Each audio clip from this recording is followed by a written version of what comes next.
వికలాంగులకు చేయూత పెన్షన్దారులకు వెంటనే పెన్షన్ పెంచాలని వీహెచ్పీఎస్ నాయకులు కోరారు. పెన్షన్దారులను మోసం చేసిన రేవంత్ రెడ్డి రాజీనామా చేయాలని డిమాండ్ చేశారు. కాంగ్రెస్ ప్రభుత్వం ఎన్నికల మేనిఫెస్టోలో హామీ ఇచ్చిన ప్రకారం వికలాంగులకు 6,000, చేయూత పెన్షన్దారులకు 4,000 పెన్షన్ పెంచాలని డిమాండ్ చేస్తూ చలో కలెక్టరేట్ పిలుపులో భాగంగా నల్గొండ జిల్లా కలెక్టర్ కార్యాలయం ముందు వీహెచ్పీఎస్, ఎంఆర్పీఎస్ చేయూత పెన్షన్దారుల హక్కుల పోరాట సమితి ఆధ్వర్యంలో పెద్ద ఎత్తున ధర్నా నిర్వహించారు. ఈ ధర్నాను ఉద్దేశించి వీహెచ్పీఎస్ నేతలు పెరిక శ్రీనివాస్, ఇందిరా చౌదరి, అహ్మద్ ఖాన్, వెంకటాచార్యులు మాట్లాడుతూ వికలాంగులకు, వృద్ధులకు, వితంతువులకు, ఒంటరి మహిళలకు, చేనేత కార్మికులకు, బీడీ, గీత కార్మికులతో పాటు కండరాల క్షీణత పెన్షన్లను 15,000కు పెంచాలని డిమాండ్ చేశారు.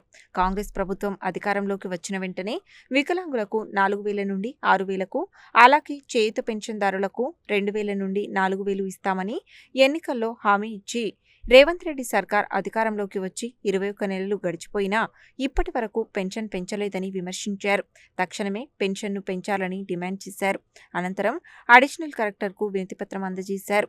ఈ కార్యక్రమంలో ఎంఆర్పీఎస్ రాష్ట్ర అధ్యక్షులు గోవింద్ నరేష్ మాదిగ, జానకి రామయ్య చౌదరి, ఎంఎస్పీ జిల్లా అధ్యక్షులు బకరం శ్రీనివాస్ మాదిగ, ఎంఆర్పీఎస్ జిల్లా అధ్యక్షులు ఇరిగి శ్రీశైలం మాదిగ, గాదె రమేష్ మాదిగ, హైమద్ ఖాన్, మేడి శంకర్ మాదిగ, ఎర్రసాని గోపాల్, బొజ్జ చిన్న, మడుపు శ్రీను, పోలేని యాదయ్య, పట్టణ అధ్యక్షులు మాసారం వెంకన్న, జిల్లా కార్యదర్శి తరి ఏడుకొండలు, జిల్లా తిరుమలేష్, రాజు, ఆసరా పెన్షన్దారులు, వీహెచ్పీఎస్, ఎంఆర్పీఎస్, ఎంఎస్పీ తదితర నాయకులు పాల్గొన్నారు.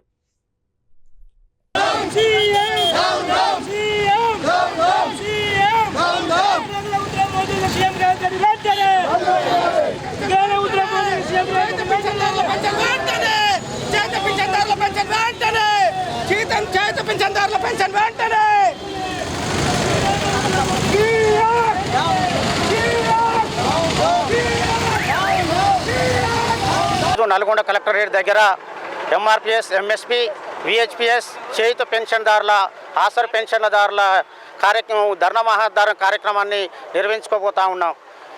ఈ ధర్నా కార్యక్రమంలో ఒకటే ఈ రాష్ట్ర ప్రభుత్వాన్ని కూడా డిమాండ్ చేస్తూ ఉన్నాం.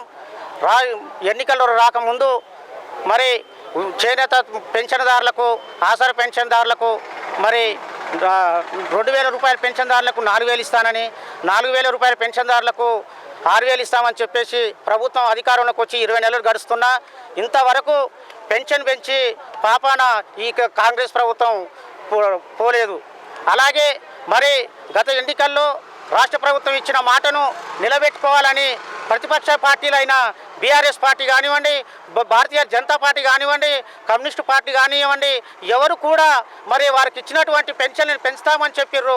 మరి 20 నెలలు గడుస్తున్నాయి, ఎందుకు పెంచలేరని చెప్పేసి ప్రతిపక్ష నేతలు మా తరఫున మాట్లాడడం లేదు. వివిధ పార్టీలు ఉన్నాయి, కానీ వికలాంగుల పక్షాన, చేయూత పెన్షన్దారుల పక్షాన ఒక మాట కూడా, నోరు కూడా విప్పట్లేదు. అదేవిధంగా సిపిఐ, సిపిఎం పార్టీలు, వివిధ టీఆర్ఎస్ పార్టీలు కూడా నోరు విప్పకపోవడం, వీరి మౌనం ఏందో చెప్పాలని కూడా వికలాంగుల చేయూత పెన్షన్దారుల పట్ల నేను డిమాండ్ చేస్తున్నాను, అడుగుతున్నాను. ఎందుకంటే మీకు 2 కాళ్ళు లేనటువంటి వికలాంగులు, కళ్ళు లేనటువంటి వికలాంగులు, మంచానికే పరిమితమైన వికలాంగులు, మరి మానసికంగా మంచానికే పరిమితమైన వికలాంగులు, తల్లిదండ్రులు, కొడుకులు లేనటువంటి ముసలి వాళ్ళు, మరి భర్తలు లేనటువంటి మహిళలు, మరి వాళ్ళందరి గురించి వాళ్ళ గోడు మీకు వినపడతలేదా ప్రభుత్వాలకు, ప్రతిపక్ష నాయకులకని నేను ఈ సందర్భంగా అడుగుతున్నాను. ఎందుకంటే వాళ్ళ గోడు మీకు వినపడితే మీరు అసెంబ్లీలో ఏమన్నా మాట్లాడాల్సిన నైతిక బాధ్యత మీలో ఉంది.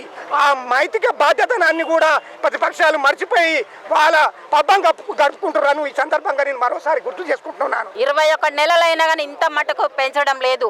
మేము ఎన్నో ధర్నాలు చేసినాము, రాస్తారోకలు చేసినాము, ఎక్కడెక్కడ తిరిగినా కూడా మా బాధ వినిపించడం లేదు. లాస్ట్కి చూస్తే కలెక్టర్ ఆఫీస్ ముందర మేము ఇట్లా రోడ్ల మీద పడిగాపులు గాయాల్సి వస్తుంది. 33 జిల్లాలలో కూడా మేము ప్రతి కలెక్టర్ ఆఫీస్ దగ్గర ఇలాగే చేస్తున్నాము. 33 జిల్లాలలో 33 కలెక్టర్ ఆఫీసులలో మా సంఘం వాళ్ళు చేస్తూనే ఉన్నారు. ఆవేదన ఎక్కువైపోయింది. మేము నడుచుకుంటూ ఇట్లా ఉన్న మా బాధలు రోడ్డుకు ఇది అద్దె కట్టలేము, ఇంటికి అద్దె కట్టలేకపోతున్నాము. పెన్షన్లు 4,000 ఏంటికి సరిపోవట్లేదు. నల్ల బిల్లు, కరెంటు బిల్లు, మాకు పని మనుషులు, మేము కింద కూర్చొని నడుస్తున్నాం. ఏంటికి పనికే రాకపోతే మా వేదన వినపడటం లేదా? మీకు బాధలు వినపడటం లేదా? 6,000 కంపల్సరీ పెంచాలి.